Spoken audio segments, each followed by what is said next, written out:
उन्होंने देश में जिस प्रकार से पेट्रोल के दाम बढ़ा दिए,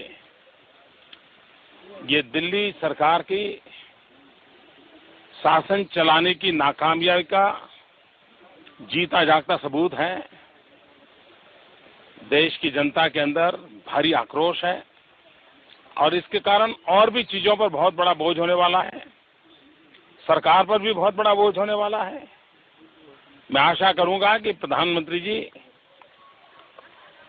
देश की स्थिति को गंभीरता से लें और